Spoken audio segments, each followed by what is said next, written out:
Why was everyone ignoring her at the briefing table? Because they didn't know who she really was. Emma sat at the edge of Fort Benning's firing range, a shadow among uniforms, a gunsmith who looked more like a quiet technician than someone who had once carried the weight of entire missions on her shoulders. They thought she was nothing more than a contractor, a mechanic for rifles, the woman who kept bolts cycling and triggers smooth. That's how she wanted it. Invisible, forgettable. But invisibility came at a cost. The laughter rose behind her as she knelt beside a jammed M4, tools steady in her hands. Someone muttered, "Need us to color code the instructions, sweetheart." The words stung less than they should have. She had learned long ago that silence was safer than reaction. Reaction gave people clues. Clues led to questions. And questions always dug too close to the past. Captain William Harrison's voice cut through the noise like gravel dragged across steel. "Maybe you'd be better off making coffee at the commissary." His smirk carried with it the smugness of rank, the cruelty of a man too broken to admit his own grief. Emma didn't flinch. She never did. She reached into her vest and pulled out something she shouldn't have, a small, worn patch, Delta Force insignia. The laughter stopped. Harrison's face froze, because only one woman had ever carried that patch into black operations, and she had disappeared 5 years ago. No one asked why she had it, not yet, but in their silence she could feel the shift, the whisper of suspicion, the ripple of recognition. She tucked it back into her vest and returned to her work. The M4 clicked back into life under her hands. Harrison turned away, but the damage was done. Curiosity had been seeded. The morning sun stretched shadows long across the Georgia range. Heat shimmered off the concrete. Emma moved back to her bench, her tools laid out in a pattern no one else understood, exact distances, deliberate spacing. To others it looked like chaos. To her it was order, a private system, the kind you carried out of years in the field, years where precision meant survival. She kept her appearance as plain as possible. 34 years old, hair tied back in a ponytail, oversized work clothes hiding the body that still carried scars. No makeup, no jewelry, nothing that invited attention. Her beauty, when it surfaced, was a side effect she didn't want. Attention led to connection. Connection led to loss. The other contractors called her strange, the weird one who never came to happy hour. They didn't know she spent those evenings pounding the base perimeter 3 miles every night, 1 mile for each ghost who followed her. Thomas, Michael, Benjamin. She carried their names in her legs, in her lungs, in the sweat dripping down her back. They never left her. She never let them. When operators brought in rifles too broken for anyone else, Emma fixed them. She could tell a malfunction from sound alone.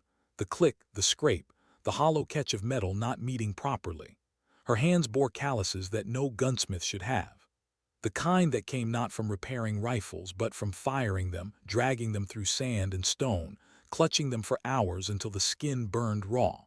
She had fast-roped from helicopters, knelt in mud for days, crawled under fire. Her hands carried proof she tried to hide. Captain Harrison didn't let her. He leaned over her bench one afternoon, looming. "Think you can handle that? Or should I get someone with actual combat experience?" Her face betrayed nothing. Only the tightening around her eyes gave away the sting. "Yes, sir, 1400 hours."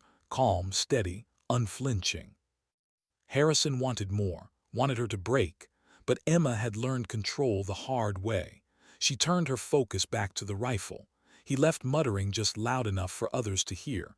"Women in my armory." The room went quiet, everyone pretending not to notice. But she felt their eyes, always. She had learned to let them slide past her like rain. Sergeant Jack Morgan, though, noticed differently.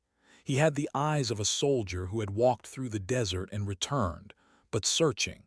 He saw something in her movements, something he couldn't place. Not the habits of a contractor, the habits of someone who had once lived and breathed with a rifle in her hands. "Been that way since she arrived," another man whispered to Morgan when he asked. 5 years, keeps to herself. Ghost stare sometimes, like she's seen too much." Morgan understood. He'd seen that stare in mirrors. By midday, she had repaired 8 rifles. At the ninth, Harrison returned with a small crowd of junior officers. This is what happens when the Pentagon prioritizes diversity quotas over competence. He probably learned everything from YouTube. The officers shifted uncomfortably. Emma ignored him, her hands steady. One lieutenant dared to speak. "Sir, with respect, those rifles look properly serviced." Harrison's glare silenced him. He grabbed the rifle Emma had just fixed, trying to find fault. The weapon clicked flawlessly under his hands, his jaw clenched. "Lucky repair, don't get cocky." Emma exhaled slowly when he left. Her hand trembled, not from fear, but from restraint. She had learned to cage the combat instincts always clawing at the surface. That night she ran. The ritual never changed. 1 mile for Thomas, 1 mile for Michael, 1 mile for Benjamin. By the time the Georgia dawn broke, sweat streamed down her face, her breath ragged, but her heart steady. Guilt was fuel, guilt was fire. Her apartment carried no life, only survival. 1 plate, 1 fork, 1 set of clothes, no pictures on the wall, nothing of herself, nothing to lose, except beneath her bed, locked in a metal case, the life she pretended had never existed. Inside, 3 spent shell casings, each etched with a date. A combat knife worn smooth, dog tags that weren't hers, a vial of Afghan sand, and a single photograph, 4 young operators, arms around each other, grinning in the sun. On the back, block letters read, "Ghost Team, Kandahar 2018. Emma traced her fingers over the faces. Thomas Anderson, Michael Benjamin Clark, and herself, younger, smiling before the ghosts. At the bottom of the case lay her Navy SEAL trident, modified, heavy, sharp edges biting into her palm when she gripped it. 3 names carved into the waves. The names of the men who had died covering her retreat. Chief Petty Officer Emma Ghost, the first woman to survive Bud S., the operator who never lost a man, until that day in the mountains. She squeezed the trident until her hand hurt. The pain grounded her. She was no longer Ghost. Ghost had died 5 years ago. Now she was just Emma, a gunsmith, nothing more. She locked the case away, slid it under the bed, straightened her shoulders, went to work.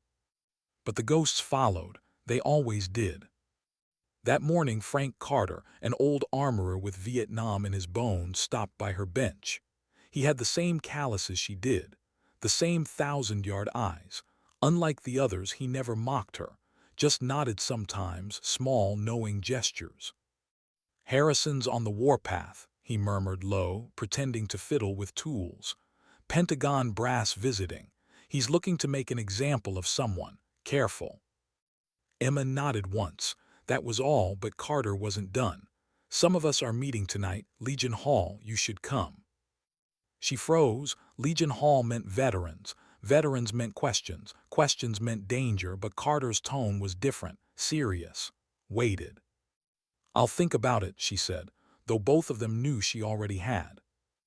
That night she drove to the Legion Hall, parked where her exit was quickest, scanned the perimeter before going in. Old habits, impossible to kill. Inside, 12 men sat in a circle, not civilians, not really.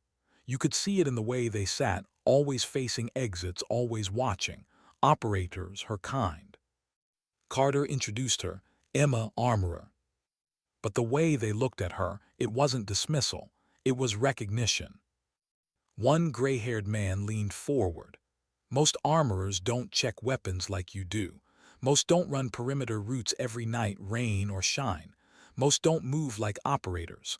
Old habits, huh?" She stayed silent. Silence was safer. Finally she said, "Old habits." The man nodded. "We've been watching you, and we know Harrison's attention isn't random."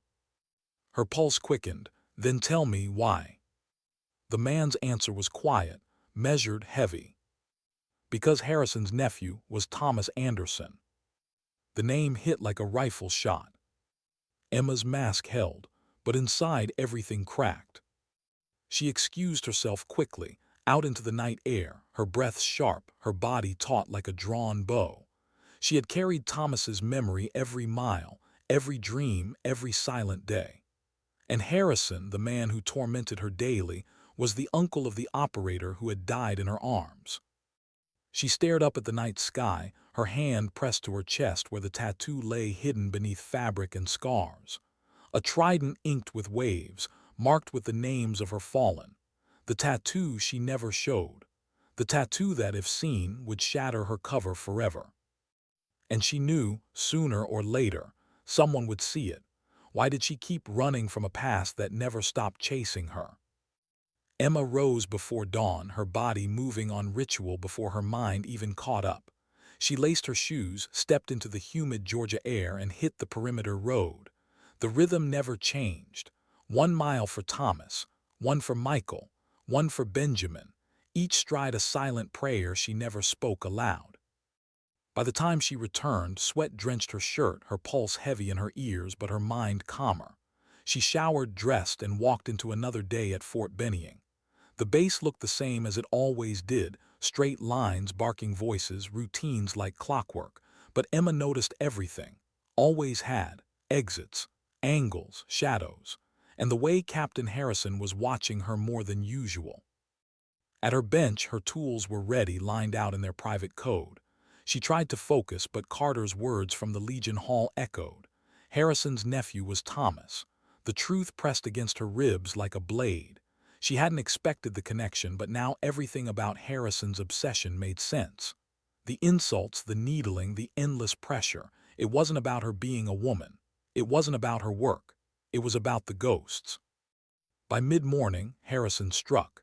He gathered junior officers around her station like it was a stage. On the table, he laid down an SR-25 sniper rifle. Emma's heart caught for a beat. The same rifle she had once carried through Afghan mountains. "Today we'll have a demonstration," Harrison announced, his voice thick with false charm. "Let's see how our civilian contractors diagnose a weapon under stress. Miss, step forward." Emma's hands twitched at her sides, but her face remained calm. She moved to the table, aware of every pair of eyes locked on her. Harrison had sabotaged the rifle. She could see it from the angle of the gas tube, the grime on the chamber, the misaligned scope mount. He leaned close. "Take your time, sweetheart. Thinking isn't your strong suit." The officers chuckled nervously. Emma ignored them. Her hands moved with memory, not thought. She touched, checked, listened, the way one listens to a body for signs of life. The rifle spoke to her in the language only years in the field taught. "Gas tube bent 3 degrees, she said finally, her voice steady. "Port fouling consistent with steel-cased ammunition. Buffer spring compressed beyond tolerance. Scope mount fractured. Trigger group contaminated with sand. And scoring in the chamber, deliberately damaged." The silence was absolute. Harrison's face flushed. She had listed every flaws he thought hidden. He opened his mouth, but nothing came. His humiliation was complete. For a moment, Emma felt something dangerous inside her shift. The adrenaline she had caged for years stirred, rising like a tide. Her left hand tightened around a torque wrench until her knuckles whitened. Her body lowered into a stance that wasn't civilian at all.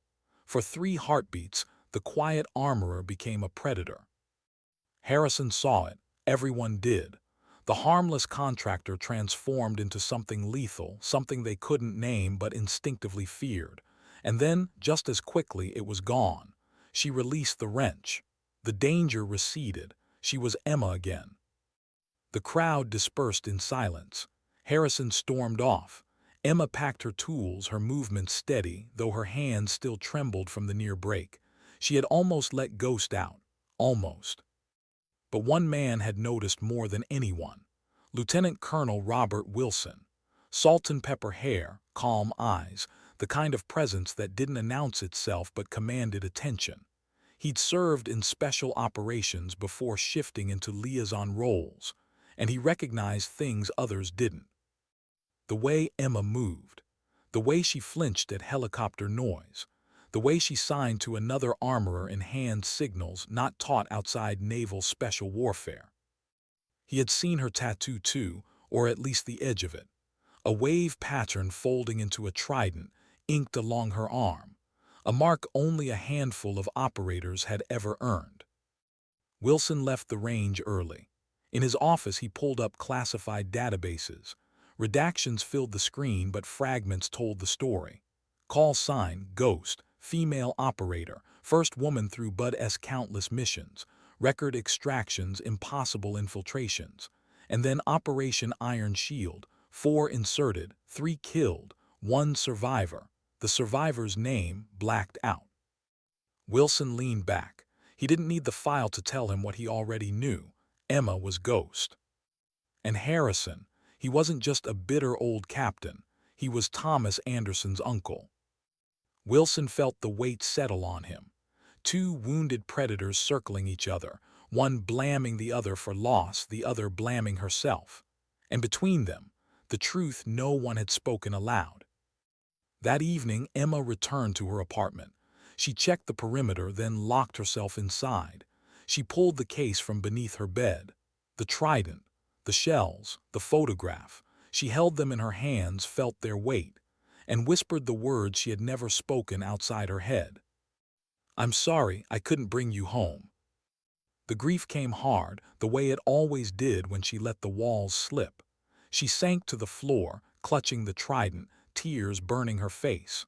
For 5 years she had carried them alone. For 5 years she had run until her legs bled. For 5 years she had lived with the silence. But now Harrison was circling closer. Now Wilson was watching. Now Carter had spoken her name Chief, like he knew exactly who she was. Her anonymity was crumbling.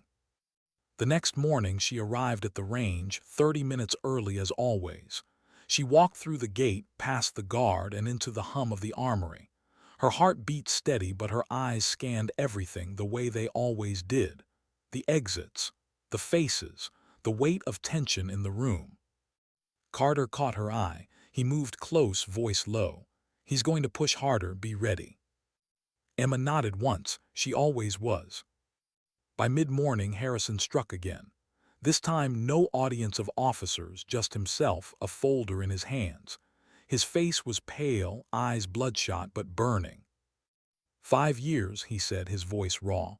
"5 years I've searched for answers. 3 men died. 1 survived. My nephew trusted you. He died following your orders." He placed a photograph on her bench. Thomas Anderson, grinning in the sun. The young face that had haunted her dreams every night since.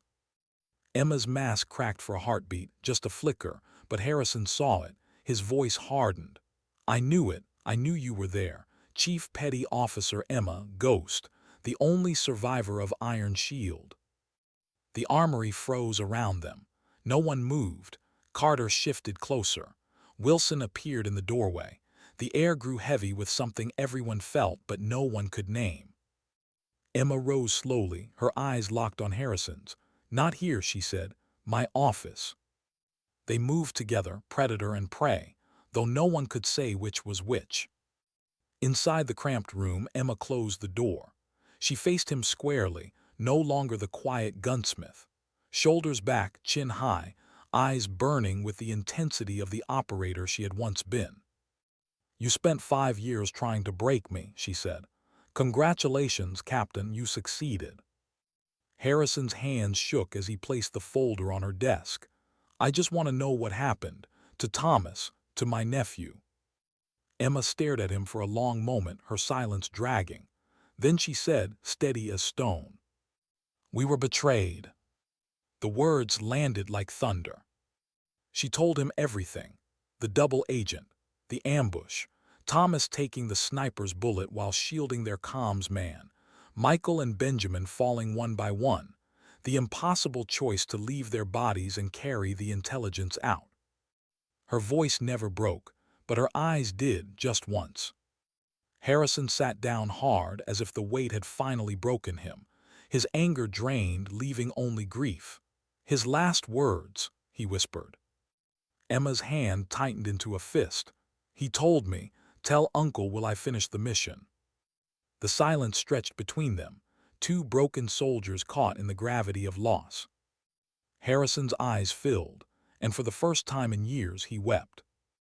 And Emma, though her face stayed composed, felt something shift in her chest, the first crack in 5 years of armor. But before either could speak again, the door opened. Wilson entered, his voice calm, his eyes heavy. "Colonel Hayes wants both of you. Now, it's about Iron Shield." Emma's blood ran cold. Harrison straightened. And in that moment, for the first time, they weren't enemies. They were witnesses. What truth could possibly wait behind a locked door at headquarters? Emma walked in silence between Harrison and Wilson, her boots striking concrete in rhythm with the dread curling in her chest. She had avoided this moment for 5 long years, dodging questions, burying names, hiding behind the role of an anonymous armorer. But now the walls had cracked. Now her ghosts were being pulled into the light. The transport vehicle rolled across the base, quiet except for the hum of its engine. Wilson sat opposite her, his expression neutral, though his eyes never left her.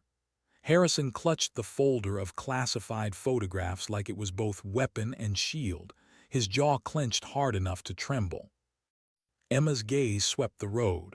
Exits, cover, obstacles, she couldn't help it. Even in silence, her mind mapped escape routes. Ghost had never died, not fully. When the vehicle stopped outside the headquarters complex, the 3 of them disembarked.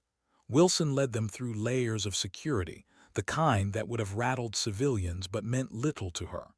Emma walked steady, shoulders squared, her pulse under control. Harrison's boots struck harder, his grief giving way to a determination that felt like battle rhythm. They entered a secure conference room, and there, waiting, was Colonel Hayes. Silver hair pulled back in a severe knot, eyes sharp with the authority of a woman who had lived through too many wars to flinch at anything less than truth. But Emma froze when she saw the man standing beside her. "Michael." Her breath hitched, though her body betrayed nothing outward. She had seen him die, watched him bleed out on a mountainside, felt his silence when his radio went dead. For 5 years she had carried his name on her skin and in her nightmares. And here he was, alive. "You're dead," she said flatly. His mouth twitched with the same crooked half-smile she remembered. "Not quite. Reports of my death were exaggerated." Harrison's eyes widened, shock breaking through the grief he had carried like armor. "You served with Thomas." Nodded once. "I did." His voice was steady, but his eyes flickered with something Emma recognized: guilt. Hayes gestured them all to sit. "This is not a debriefing," she said, her voice clipped. "This is confession." Emma didn't move. She remained standing, her weight balanced on the balls of her feet, eyes locked on as if she could will the truth from him. 5 years, she whispered. 5 years I thought you died out there, and you let me carry that." His composure cracked, his shoulders slumping as though the weight had finally grown too heavy. "It wasn't my choice, Chief. The CIA recovered me after the ambush. I was critical, multiple surgeries, weeks in and out of consciousness. By the time I woke up, I was already listed as KIA.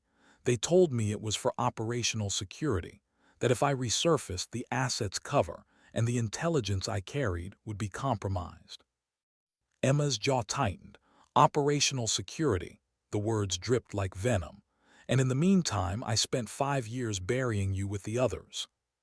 Hayes cut in before emotion could overwhelm discipline. "Listen carefully.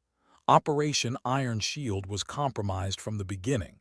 The intelligence asset your team was sent to recover was a double agent, jackknife, feeding us just enough truth to keep the CIA satisfied while funneling information to the enemy." Harrison's face went pale. "You're saying they knew?" "They suspected," Hayes corrected. "And they sent Ghost Team anyway, to confirm his loyalty, to use you as bait." The silence that followed was suffocating. Emma's fists curled until her nails dug into her palms. She had believed incompetence killed her team, bureaucratic error, a failure of communication. But this was worse. Deliberate sacrifice. Command had gambled her brother's lives for the sake of a political test. Who authorized it? She asked, voice low, deadly. Hayes didn't look away. Deputy Secretary of Defense Richard Palmer and the CIA's Director of Operations, both still in power. Harrison's breathing quickened. Palmer wrote Thomas's condolence letter. I trusted, he broke off, his voice shattering. Emma finally sat, though her posture was coiled, predatory. So Iron Shield wasn't a failure, it was execution. They didn't send us to win, they sent us to bleed. His voice trembled, and I lived with that knowledge every day. I wanted to tell you, Emma. God knows I tried, but they buried me under new identities, new operations. By the time I could look for you, you'd vanished. Emma's eyes were cold steel. I didn't vanish, I ran. There's a difference. Wilson finally spoke, his tone calm, anchoring. What matters now isn't just the past. Colonel Hayes didn't call us here to exhume ghosts. She called us because it's happening again. Emma's gaze snapped to him. What do you mean? Phoenix Dawn, Hayes answered. A shadow program operating inside the intelligence community. Same playbook, same pattern. Questionable intelligence, operators sent to hostile zones, high casualties dismissed as necessary. Iron Shield was one of the first, not the last. Leaned forward. They're planning another, and unless we stop them, another team dies just like ours. Emma's chest constricted. She had spent 5 years trying to forget the weight of command, the impossible choices, the 3 names carved into her tattoo. And now they were telling her the same machine was still grinding lives into dust. Her voice was a whisper, and you want me. Neither Hayes nor it. Emma's laugh was short, bitter. You've mistaken me for someone else. Ghost died on that mountain. I'm Emma now. I fix rifles, that's it. Hayes's eyes softened just slightly. You're still her. You wouldn't be here if you were. You wouldn't run every morning with their names on your breath. You wouldn't trace their memory on your skin. Emma's jaw tightened. The tattoo burned beneath her shirt, as if Hayes's words had dragged it into the open. Harrison broke the silence, his voice low but sharp. If what you're saying is true, then my nephew didn't die in battle. He was murdered, sacrificed, and the men responsible are still in power. His eyes burned as they turned toward Hayes. Then why are we sitting here? Why aren't we dragging Palmer into the light right now? Hayes's answer was brutal. Because without proof, Palmer is untouchable. He buries evidence behind layers of classification and political allies. Anyone who accuses him is destroyed. His voice hardened. We don't need accusation. We need exposure. Phoenix Dawn's next operation is already in motion. If we intercept it, gather undeniable evidence, we can burn them down. Emma stared at him, her eyes unreadable. And you expect me to lead that? Didn't blink. I expect you to finish what you started. The world already buried Ghost, which means you're the only one who can move without them seeing you coming. For a long moment, Emma said nothing. Her mind drifted back to the mountain pass, the crack of sniper fire, the weight of Thomas bleeding out in her arms. His last words still echoed, "Tell Uncle will I finish the mission." Maybe this was the mission he meant. But part of her recoiled. She had sworn never to lead again, never to watch another man die under her orders, never to carry new names on her conscience. Her silence stretched. Harrison broke it, his voice trembling but fierce. You owe Thomas the truth. You owe them all. Her eyes snapped to him, blazing. Don't you dare tell me what I owe. I've paid every day for 5 years, with every breath, with every mile I run, with every dream I wake from soaked in sweat. Don't you dare. Harrison faltered, but he didn't back down. His grief was raw, but so was his conviction. Then don't do it for me. Do it for him. Emma closed her eyes, and in the darkness behind her lids she saw Thomas's smile, Michael's loyalty, Benjamin's calm, and the ghosts pressed closer, whispering for once not of guilt but of duty. When she opened her eyes, they were steady, Cold, decided. When? She asked. Hayes exhaled slowly, relief hidden in discipline. Soon, very soon, but if you agree there's no turning back, you'll have to become Ghost again. Emma's lips tightened. Ghost never left, I just buried her. The room fell silent. A decision had been made, not yet spoken aloud but inevitable. Wilson's gaze lingered on her with quiet respect. Harrison's eyes shone with both pain and grim pride, watched her with the weight of years of silence and the hope of redemption. And Emma, though she felt the old fire stirring, also felt the fear. The one thing she had never admitted, not even to herself.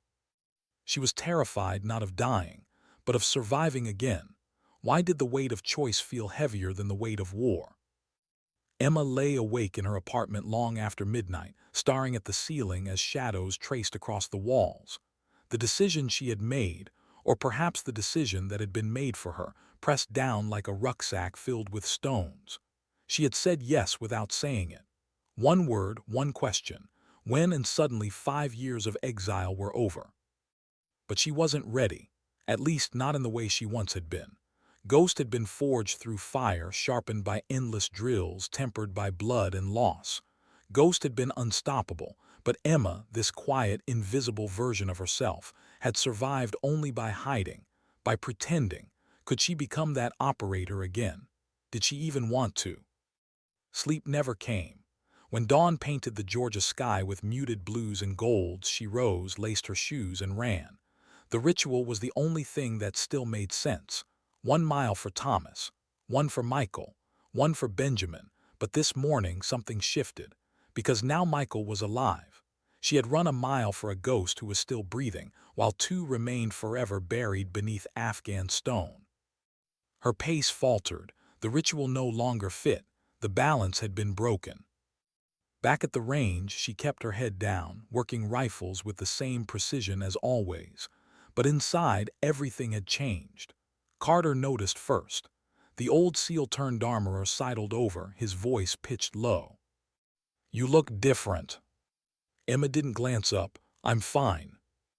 "Not fine," Carter said, watching her hands move with almost mechanical speed. Focused, like someone who knows she's about to step back into the fight.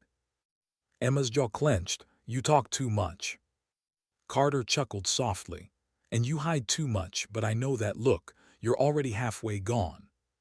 She didn't answer, couldn't, because he was right. By late afternoon, Wilson found her. He didn't approach like Harrison did, with venom and weight. He simply walked to her bench and stood quietly until she acknowledged him. "What do you want, Colonel?" she asked, her eyes still on the rifle parts spread across her table. "Time," he said, "and truth." Emma finally met his gaze. Wilson's eyes carried the calm of a man who had seen storms and survived, not because he was stronger, but because he refused to break. "You've seen my file," she said flatly, "so you know the truth." "I've seen redacted fragments," Wilson replied. "Files don't tell the truth, people do." Emma studied him. For once she didn't see interrogation or suspicion. She saw understanding, and that was somehow worse. "Truth gets people killed," she whispered. "Silence kills more," Wilson said softly. "I've buried enough to know." The words cut deeper than he realized. That evening, Emma drove again to the American Legion Hall. She hadn't planned to, but her steering wheel seemed to turn of its own accord.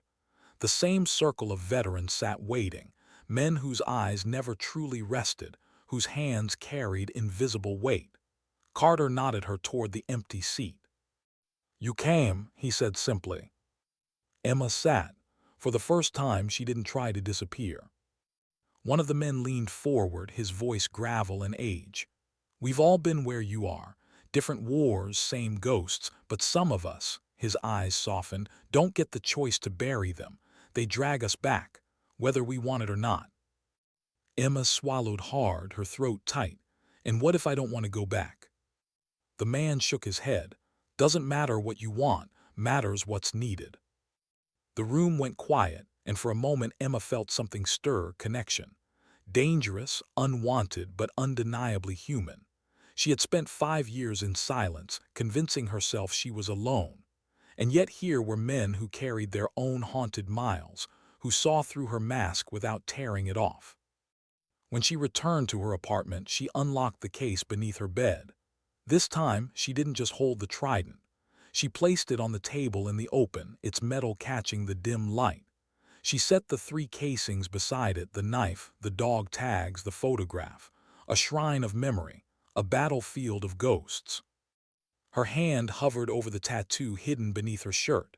The ink burned with memory: Thomas, Michael, Benjamin, her brothers, her promise. And for the first time in years, she spoke aloud to them. I don't know if I can do this again, but maybe I have to. The next morning, Hayes summoned her. A secure room, no windows, just the hum of electronics and the sharp scent of old paper files, was already there, leaning against the wall, his face drawn with exhaustion. Harrison stood rigid, every inch the soldier, though grief still lingered in his eyes.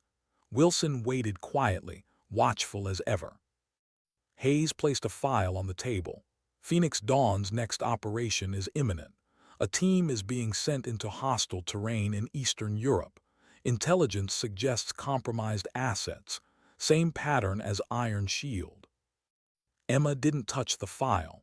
She didn't need to. She already knew what it said. Another team walking into the same trap. Another set of families about to receive folded flags and redacted condolences. "What do you expect me to do?" she asked.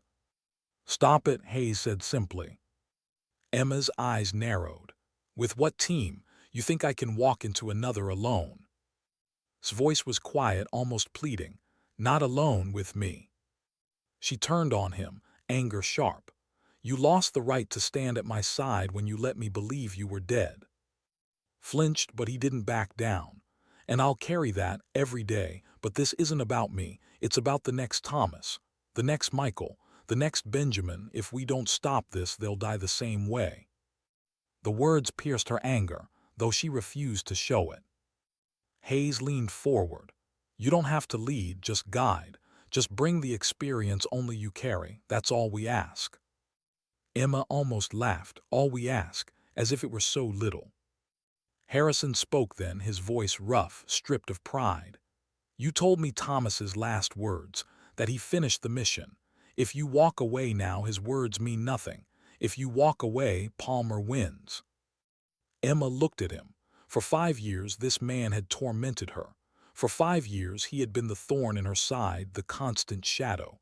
And now he was asking for her help, not as an enemy, as family of the man she had loved like a brother. She closed her eyes. She saw Thomas's grin, Michael's loyalty, Benjamin's calm, and the mountains, always the mountains. When she opened them, her decision was carved across her face. "I'll do it, but on one condition." Hayes raised an eyebrow. "Which is?" Emma's voice was ice. "No one buries the truth this time. If we succeed, the world hears it. No redactions, no sealed files, full exposure." Hayes studied her, then nodded once. "Agreed." Emma leaned back, her shoulders heavy with the weight of inevitability. The room seemed smaller, filled with the ghosts of both past and future. His eyes met hers, filled with both guilt and hope. Harrison's gaze burned with grim purpose, Wilson's with quiet support, Hayes's with cold calculation. And Emma, for the first time in 5 years, felt ghosts stir fully awake. When the meeting ended, she stepped outside into the bright Georgia sun. The world looked the same: clear sky, humid air, soldiers moving about in precise lines. But nothing was the same. She touched the ink beneath her shirt, the trident carved into her skin. "All right," she whispered to the names etched there. "One more mission." But deep down she feared this truth. One more mission might be the last. Why did the old habits come back so quickly, like they'd only been sleeping, waiting for her to call them awake? Emma stood in the armory after hours, the fluorescent lights buzzing faintly above. Rows of weapons stretched before her, locked behind cages and steel racks. She had spent 5 years fixing these rifles like they were lifeless machines. But tonight, when her hand closed around the grip of an M4, something shifted. It no longer felt like a tool she repaired. It felt alive again, familiar, a part of her. Her hands moved without thought, checking chamber, inspecting gas key, running a cloth through the barrel. The rhythm was muscle memory, the kind that came not from reading manuals but from years of survival. She stripped and rebuilt the rifle in under a minute. When she set it back on the rack, her heart was beating faster than it had on any run. She hated that it felt good. The lock clicked behind her. She didn't startle, Ghost never startled. But she turned, her expression unreadable, as stepped inside. "You're not supposed to be here," she said. He shrugged. "Neither are you." His eyes flicked to the rifle on the table. "Looks like you're already halfway back." Emma's jaw tightened. "I didn't ask for this." His face softened. "None of us did, but we don't always get to choose." She turned away, focusing on the weapon. Don't try to bond. Don't act like 5 years didn't happen. You let me bury you." "I didn't let—" He stopped, his voice catching. He swallowed hard. "Emma, I know you'll never forgive me. I don't blame you, but I'm here now, and I swear I won't leave you again." Emma froze, her back to him. She wanted to believe. God, a part of her ached to believe. But Ghost had learned the hardest lesson. Belief gets you killed. "Get out," she whispered. Hesitated, then left without another word. The silence returned, heavy, unforgiving. Emma placed her hand over the tattoo on her chest, tracing the names etched in ink. The ghosts didn't answer. They never did. The next day, Wilson summoned her to a secluded training ground on the edge of the base. A mock village stretched before them, the kind built for close-quarters drills. Doors blown from hinges, windows boarded, sandbags stacked high. "Show me," Wilson said simply. Emma frowned. "Show you what?" "That you're still her." Her chest tightened. She hadn't fired live rounds in 5 years. She had sworn she wouldn't. But Wilson didn't pressure. He just waited, his calm presence steady as stone. Finally, Emma stepped forward. She picked up the rifle waiting at the entrance. Its weight settled into her hands like an old friend. She moved through the doorway, her body lowering, muzzle leading. The rhythm returned instantly. Slice the pie, corners first, check shadows, cover angles. Her breath fell into cadence, her pulse steady. Bang, one target down. Bang, another. She flowed through the room like water finding its path, instincts guiding every step. By the time she reached the far door, the magazine was empty and the training dummies were nothing but holes. She exhaled, lowering the rifle. Her hands shook, not from fear, from recognition. Wilson's voice came quietly. "Ghost never left you." Emma turned sharply, anger flashing. "Don't call me that." He didn't flinch. "You earned it, and whether you want it or not, it's who you are." Her hands tightened around the rifle until her knuckles whitened. But she didn't argue. She couldn't. That night Harrison appeared at her apartment. She nearly didn't answer the knock. But when she opened the door, he stood there in the dim hallway, no smirk, no venom. Just a man carrying grief in every line of his face. "I've hated you," he said bluntly. Emma didn't move. "I know. I blamed you for Thomas, every day. Because if I didn't blame you, I'd have to blame myself for not protecting him, for letting him enlist, for not being there." His voice cracked, rough with something he rarely showed. "But after what Hayes said, after hearing what he told you before he died, I can't carry that hate anymore." Emma's throat tightened. She wanted to slam the door, wanted to scream. But instead she stepped aside. He entered. They sat in silence for a long time, the weight of years pressing down. Finally Harrison asked, "Do you still see him?" Emma closed her eyes. "Every time I close mine." For once there were no walls between them. Just two people broken by the same loss, trying to breathe under its weight. When Harrison left, Emma felt something shift. Not forgiveness, not yet, but a crack in the armor of bitterness between them. Days passed in quiet preparation. Emma sharpened old skills, shooting, hand-to-hand tactics. Her body ached in ways it hadn't for years, but the ache was familiar. Welcome, even, like waking muscles that had been sleeping too long. At night, though, the doubts returned. Could she still lead? Could she still carry lives on her shoulders without breaking? She remembered the way Benjamin's eyes had closed for the last time, the way Michael's voice had gone silent over the radio, the way Thomas's blood had stained her hands. Could she do it again? The answer came one evening as she sat at her kitchen table, the trident laid before her. She stared at it for hours, until the words finally slipped from her lips. I can't promise I won't fail again, but I can promise I won't hide anymore. And with that, Ghost returned. Not the legend, not the flawless operator, but the broken, human version. The only version that mattered. The call came the next morning. Hayes's voice on the secure line. It's time. Emma packed with quiet precision. She didn't own much. She had never allowed herself to. A few clothes, her tools, the locked case beneath her bed. She slid the trident inside along with the photograph of Ghost's team. She hesitated, then tucked it into her pack, not for her, for them. When she arrived at the airfield, was already waiting, gear strapped, eyes watchful.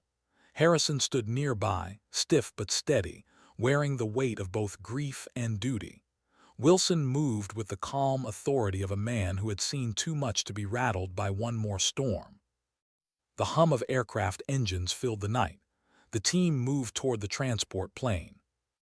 Emma paused at the foot of the ramp, her hand brushing the tattoo beneath her shirt. For 5 years, she had kept it hidden, a private shrine etched into her skin. Now, as the floodlights glared across the tarmac, she let the wind lift her sleeve just enough for her to see it. The trident, the waves, the 3 names. His eyes widened, breath-catching. Emma. She met his gaze, her voice steady, cold, resolute. Ghost isn't coming back, but Emma is going to finish this. And with that, she stepped into the plane, the ghosts following close behind. Why did the hum of the engine sound like a heartbeat she hadn't heard in years? The transport plane tore through the night, its interior bathed in dim red light. Emma sat strapped to the bench, her gear tight across her shoulders, her eyes fixed on the steel floor. She could feel the vibration in her bones, the way it used to feel before every insertion, the calm before chaos. Around her, the others settled into silence, checked and rechecked his kit, his fingers twitching with nerves he tried to hide. Harrison sat rigid, staring at nothing, lost in memories of Thomas. Wilson leaned against the fuselage with the stillness of a man who had learned long ago how to conserve energy for the storm. Emma, breath slow, measured. She wanted to believe she had control, but every sound, the snap of buckles, the whir of hydraulics, the muffled chatter of pilots, dragged her back into places she had tried to bury. Helmand. Names written in blood. The loadmaster moved down the aisle, shouting over the roar. 20 minutes to drop. Emma's eyes closed. She pressed her thumb against the ink beneath her sleeve, the tattoo burning with memory. Thomas, Michael, Benjamin. She whispered their names once, a prayer, a shield. When the ramp lowered, cold night air ripped through the cabin. The green light blinked, glanced at her, his eyes searching hers for something, permission maybe, forgiveness. She gave neither. Then they jumped. The world became, wind tearing at her face, gravity dragging her into blackness. For a moment there was no past, no ghosts, no phoenix dawn, just silence and the rush of air. Then the chute snapped open, jerking her upward, and the ground rushed to meet her. They landed hard in a field outside the distant outline of mountains rising like jagged teeth against the horizon. No welcome, no flares, no friendly fire teams. Just the quiet of cold earth and the hiss of wind through grass. Emma scanned immediately. Shadows, angles, approach vectors. Her mind built a map before her boots touched ground. The others regrouped. Wilson signaled. They moved. Hours blurred into a cautious march through forests and narrow valleys, every sound amplified. The crunch of frost underfoot, the whisper of leaves disturbed by passing boots, the distant call of night birds that could just as easily be signals. By dawn, they reached the safe house, a crumbling farmhouse abandoned decades ago. Wilson swept it, set perimeter alarms, Harrison stacked gear by the walls. Emma lingered in the doorway, scanning the horizon. Her instincts buzzed. Something felt wrong. When she finally stepped inside, Wilson caught her expression. "You feel it too," he said quietly. Emma nodded once. "We're not alone." Overheard, his jaw tightening. "Local militia." "Maybe," Emma answered, but in her gut she knew it was, not yet, something else. They set up inside, running on exhaustion and instinct. Harrison unfolded maps, marking their route to the suspected operation site, a covert facility where Phoenix Dawn was staging its test, sending a small team into hostile territory under compromised intel. A mirror of iron shield. Emma studied the maps, her eyes narrowing. This doesn't add up. Terrain's wrong for insertion. Too exposed. Anyone with half a brain would choose the northern pass. Wilson met her gaze. "Unless exposure is the point." The words landed heavy. They broke to rest in shifts. Emma sat near the window, her rifle across her lap, her eyes never closing. She listened to the creak of the house, the breathing of men too tired to sleep, the distant crack of branches in the woods. Approached quietly, sitting across from her. For a moment neither spoke. Then he said, "Do you remember the canyon op?" Emma's jaw tightened. "We lost 2 good men." "And saved 30 civilians," countered. "Because you wouldn't quit. Because you saw angles no one else did." Emma's eyes flashed. Don't dig up the past like it was worth it. They're still dead." Leaned closer, his voice low, urgent. "I need you to see this for what it is. We can't fight Phoenix Dawn by playing it safe. If you're holding back, we'll all die. I need Ghost." She froze, her body taut. The name cracked against her like a whip. Her voice came sharp, dangerous. "Don't call me that." But the truth was already gnawing inside her.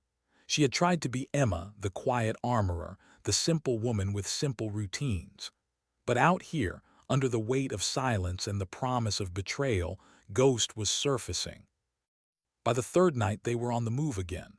The terrain grew harsher, the air colder, their silence heavier. Wilson led, flanked. Harrison carried maps he barely looked at anymore. Emma stayed at the rear, scanning shadows, her finger brushing the safety of her rifle. That was when the first shot rang out. It cracked through the night, tearing bark from a tree inches from Wilson's head. "Contact," shouted. They dropped into cover, returning fire. Shadows moved in the trees, muzzle flashes bright against the dark. The ambush was precise, timed, patient. Not militia, not bandits, professionals. Emma's mind snapped into ghost mode before she even realized it. Her breathing slowed. Her vision sharpened. She moved low, firing controlled bursts, shifting positions after every shot. 3 on the ridge, she called out. 2 flanking left, Wilson barked. Harrison froze for a moment, panic flashing in his eyes. Emma grabbed his collar, yanking him down before a round tore through the space where his head had been. "Move or die," she snarled. It broke the spell. He fired, his shots clumsy but effective. Minutes stretched into a blur of chaos and discipline. Then, silence. The forest stilled. Whoever had attacked melted away, retreating into the dark. Emma's pulse slowed. She scanned the field. Bodies, none, blood, maybe, but no proof. Crouched beside her, breathing hard. "They knew we'd be here." Emma nodded grimly. "We're already compromised." Wilson gathered them.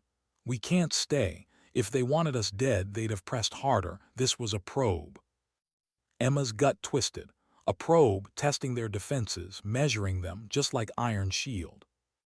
They moved again, deeper into the mountains, carrying exhaustion like a second rucksack. Every sound was, every silence worse. Emma felt the tattoo burn beneath her shirt, the names heavy. By dawn, they found a new shelter, an old tunnel carved into the rock once used for mining.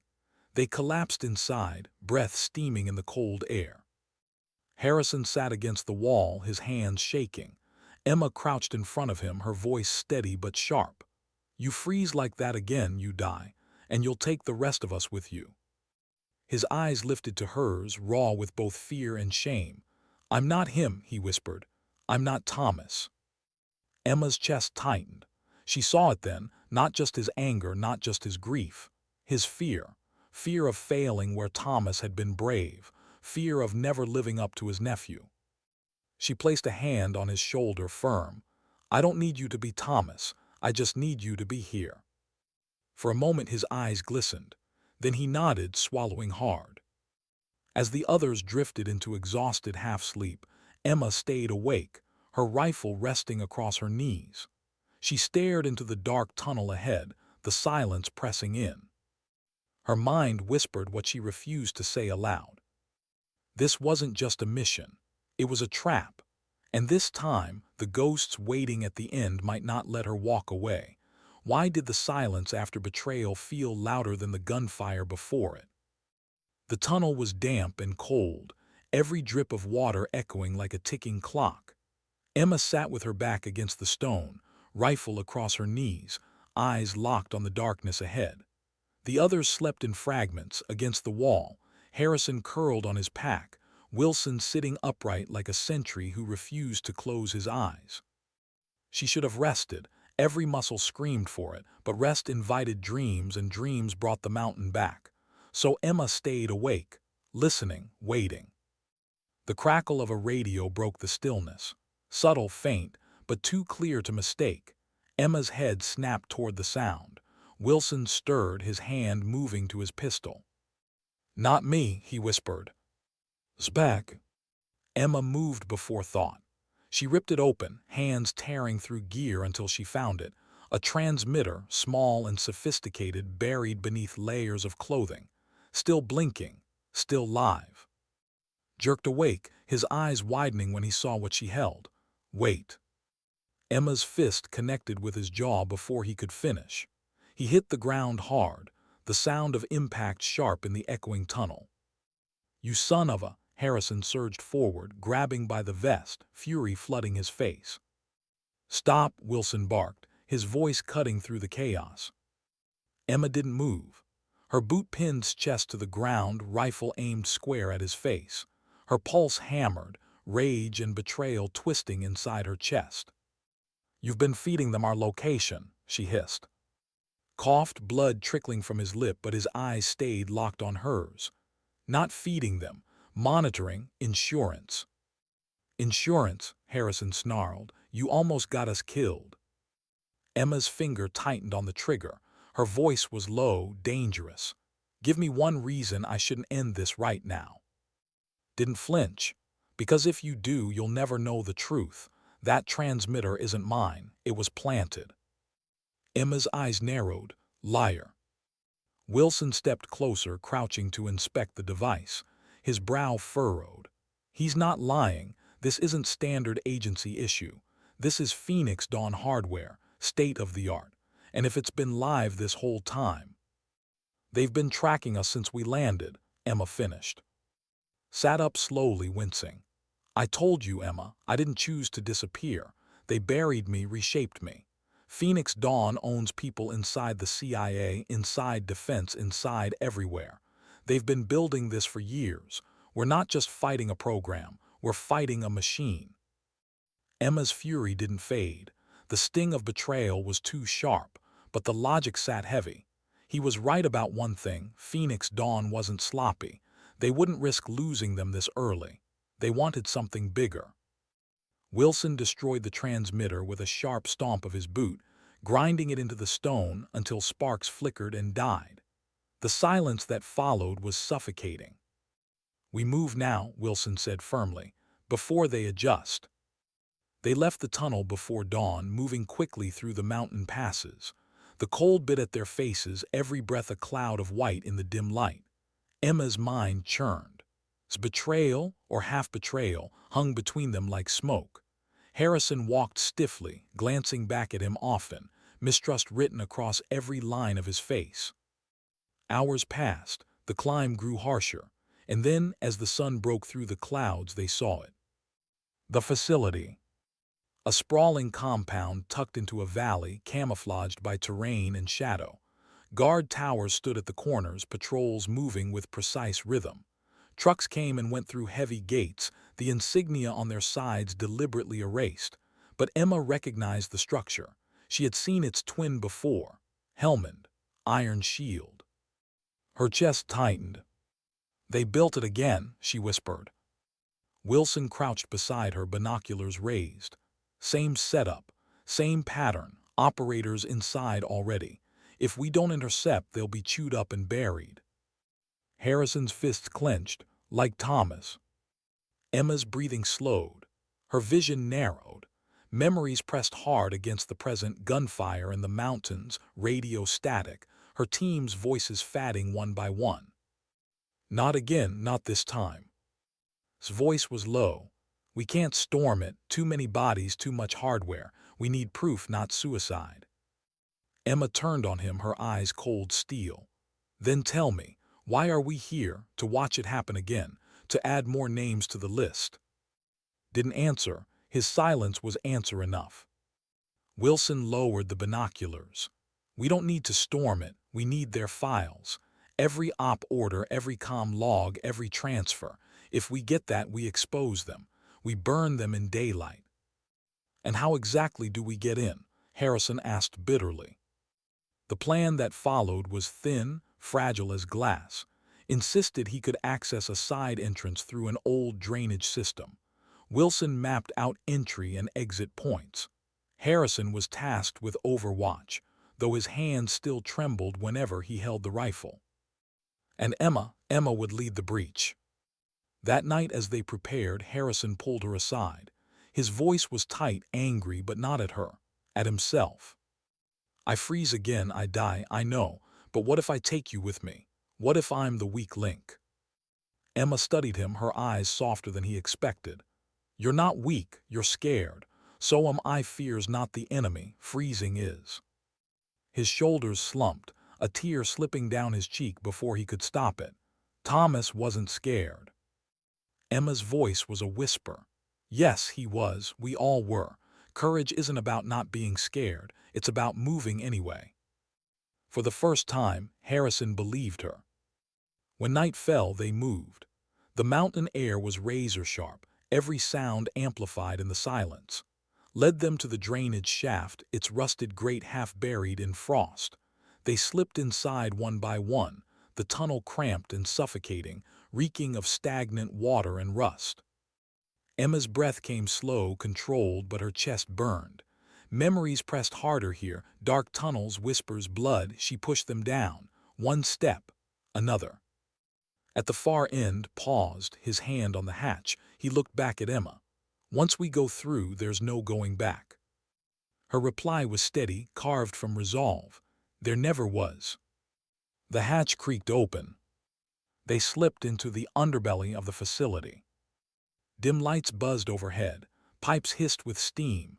Somewhere above, boots marched in rhythm. Emma led the way, rifle raised, every corner cleared with precision. Wilson followed, calm and deliberate. Harrison kept close, his breath sharp but steady, brought up the rear. They reached the records room, a steel door, electronic lock humming faintly. Knelt, pulling wires, bypassing circuits. Sweat ran down his temple despite the cold. Emma's gut twisted. The walls felt too tight, the air too still. Something was wrong. Then the lock clicked open. Exhaled in relief. "We're in." They slipped inside. Rows of servers glowed faintly, racks of hard drives blinking like a city of silent eyes. Wilson moved quickly, pulling drives, copying data, loading everything into a hardened case. Harrison covered the door, his hands trembling less now. Emma scanned the room, every nerve on fire. That was when she saw it. A reflection in the glass. Not theirs. She spun, rifle raised. The lights exploded to life. Doors slammed open. Armed men poured in, black-clad, weapons leveled. Phoenix dawn, waiting, watching. Emma's stomach dropped. They had walked into it again. Froze, his face pale. Wilson cursed under his breath. Harrison's hands shook as he aimed, his breathing ragged. And Emma, her heart pounding, felt the ghosts pressing closer. Not again, not like Helmond. But the voice in her head whispered the truth she hated. It was happening again. Why did it hurt worse than the first time it happened? The room blazed with harsh light, shadows vanishing under the glare. Emma's rifle tracked targets too numerous to count. Phoenix Dawn soldiers filled the doorway, their weapons steady, their movements disciplined. No chaos, no hesitation. This wasn't a raid, it was theater. Wilson's breath was calm, measured, even as his eyes flicked to Emma. Harrison's rifle trembled, but his stance held. Stood frozen, guilt bleeding from every line of his face. Emma's mind clawed backward 5 years into Helmond. The mountain, the ambush, the silence that followed. She could hear Thomas's last breath, Michael's broken voice over the comms, Benjamin's scream cut short. And now here it was again, the ghosts circling back to finish what they had started. The leader of the Phoenix Dawn unit stepped forward. No mask, no attempt to hide. His voice was smooth, sharp, a blade meant for cutting. "Emma Ghost, you shouldn't be here." The name slashed through her like fire. She steadied her aim, forcing her voice low, even. "Funny, I was about to say the same thing." The man smirked. "You've always been a liability, too principled to bend, too stubborn to break. That's why your team died. That's why we let you live." The words struck harder than bullets. "We let you live." Her finger brushed the trigger, but Wilson's voice cut in, calm but firm. "Not yet." Emma's chest heaved, fury boiling beneath the surface. She wanted to empty the magazine into the man's face. She wanted to burn the ghosts alive. But Wilson was right. Timing was everything. Shifted, his eyes darting to her. "I can stall them, give you a shot." Emma's jaw clenched. "You've stalled enough." The Phoenix Dawn soldiers spread out, corralling them. No rush, no panic. They knew they had time. Wilson continued pulling drives, slipping them into the hardened case with methodical precision. Every second stretched razor-thin. The leader's voice cut through again. "You think this ends here? We've already replaced Iron Shield. We've built operations across 3 continents. While you hide behind your ghosts, we shape wars. We decide outcomes." Emma's heart pounded. Rage burned her throat. But beneath it all was something sharper, clarity. He wanted her to break. He wanted her to snap and hand him control. "Not this time." She drew a slow breath, her eyes locking on Wilson. He gave the slightest nod. Then the lights went dark. Wilson had triggered the overloading the circuits with one sharp twist of his knife in the wiring. Chaos exploded. Shouts, boots pounding, flashlights cutting jagged beams through the dark. Emma didn't hesitate. Ghost surged forward.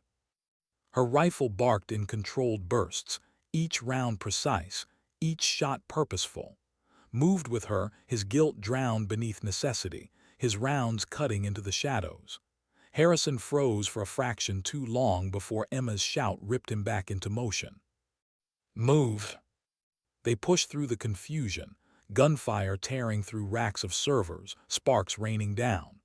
Wilson clutched the case tight, his calm unbroken even as bullets screamed past. But the trap was too deep. For every man they dropped, 3 more filled the gaps. The facility was alive with them, an artery pumping soldiers into every corridor. They reached the stairwell, pounding upward, boots slipping on steel. Emma fired until her rifle clicked empty, then drew her pistol, hands steady despite the quake of adrenaline. Covered her flank, his breath ragged. Harrison stumbled but kept moving, his teeth clenched in raw determination. On the 2nd floor, a burst of fire pinned them down. Wilson shoved the case into Emma's hands. His voice was calm, unshaken. "Get it out." Emma shook her head violently. "Not without you." "You don't have time to argue." His eyes were steady, certain. "You're the only one who can finish this. Ghost doesn't hide anymore." And before she could stop him, Wilson broke cover, laying down suppressive fire, drawing attention like a flare in the dark. The hail of bullets ripped through him, his body jerking, but his fire never faltered until the last round left the chamber. Emma's scream lodged in her chest, choked by fury and grief. Dragged her forward, Harrison covering as best he could. They burst through the top hatch onto the roof, the night air slicing like ice. A helicopter waited in the distance, but it wasn't theirs. Phoenix Dawn. Emma's stomach dropped, another trap layered into the first. She scanned fast, her mind calculating. No safe path, no clean exit, just choices carved in blood. Grabbed her arm. "We can jump into the river gorge. It's suicide, but—" "No," Emma snapped, her eyes locked on the helicopter. "We're not running, we finish this." She dropped the case into Harrison's arms. "You want to honor Thomas, you get this out, no matter what." His eyes widened. "Emma." "No matter what," she repeated, steel in her voice. Before he could argue, she surged forward, sprinting across the roof, her pistol blazing. The helicopter's door gunners opened fire, rounds chewing into the concrete around her. She weaved, ducked, rolled, every move muscle memory, every instinct ghost reborn. Followed, shouting her name, but Emma didn't slow. She leapt, grabbing the skid of the helicopter with raw, burning strength. Her body swung, legs kicking as she hauled herself up, face to face with the gunner. One shot point blank, the man dropped. She pulled herself inside, fury guiding every motion. Another soldier lunged. She drove her blade into his throat, ripped free, shoved his body out into the night. The pilot turned, shock flashing in his eyes. Emma raised the pistol. One round. The windshield shattered crimson. The helicopter spun, engine screaming. Emma fought her way to the controls, gripping the stick as alarms blared. The valley spun below, dark and endless. She forced the machine toward the compound, every muscle straining. "Come on," she hissed through clenched teeth. "One more." She wrenched the helicopter nose down, straight into the heart of the facility. The impact tore the night apart. Fire bloomed, metal screaming as the compound erupted in flame. Servers, files, soldiers, consumed in the inferno. On the ridge, Harrison and Dove as the shockwave ripped through the valley. The case clutched in Harrison's arms was all that remained, proof, truth, the story Phoenix Dawn had tried to bury. The world shook, and then silence. Pulled himself up, coughing, his eyes scanning the firestorm below. There was no sign of Emma, no chance. But Harrison, his hands shook as he held the case, his eyes wet with tears. He whispered into the night, voice trembling. "She finished it, Thomas, she finished it." For hours the fire raged, lighting the mountains with terrible beauty. By dawn the compound was ash.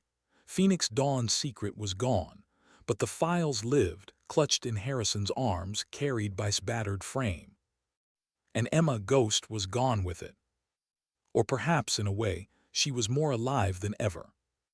Because when the files were released, when Phoenix Dawn was exposed to the world, it wasn't her name that carried the story. It was theirs, Thomas, Michael, Benjamin, Wilson, the men she had promised never to forget. She kept her promise. And in the quiet that followed, in the spaces between wars and whispers, her legacy settled like a truth too heavy for words. Sometimes dignity doesn't speak. It simply acts.